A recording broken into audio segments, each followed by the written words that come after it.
This channel does not promote any violent, harmful, or illegal activities. All content provided by this channel is meant for an educational purpose only.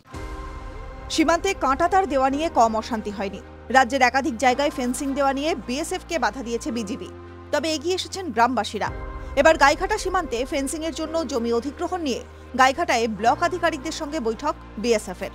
বস্তুত বাংলাদেশের উত্তপ্ত পরিস্থিতির মধ্যে আরও কড়া BSF এবং রাজ্য পুলিশ। অনুপ্রবেশ ঠেকাতে মরিয়া তারা। উত্তর চব্বিশ পরগনার গাইঘাটা ব্লকের সীমান্তবর্তী অনেক এলাকাতেই কাঁটাতার নেই। সেই এলাকাগুলিতে কাঁটাতার দিতে গাইঘাটা ব্লক অফিসে বিএসএফ এর সঙ্গে বৈঠক করল ব্লক প্রশাসন। প্রশাসন সূত্রের খবর, এদিনের বৈঠকে উপস্থিত ছিলেন বিএসএফ এর 5 এবং 143 নম্বর ব্যাটালিয়নের আধিকারিকরা। এছাড়াও উপস্থিত ছিলেন গাইঘাটার বিডিও, গাইঘাটা পঞ্চায়েত সমিতির সভাপতি এবং ব্লকের ভূমি রাজস্ব দপ্তরের আধিকারিকরা।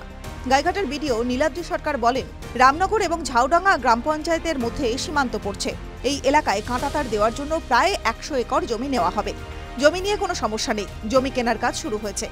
গাইঘাটা পঞ্চায়েত সমিতির সভাপতি ইলা বাগচি বলেন, গাইঘাটা ব্লকে সীমান্তে কাঁটাতার দেওয়া নিয়ে কোনো জমি জট নেই।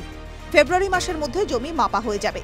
তবে এই বিষয়ে বিএসএফ এর তরফে এখনো কোনো বক্তব্য পাওয়া যায়নি। ফেন্সিং এর দরকার, তাই নিয়ে আজকে ল্যান্ড পারচেসিং এর ব্যাপারে কথা হচ্ছিল।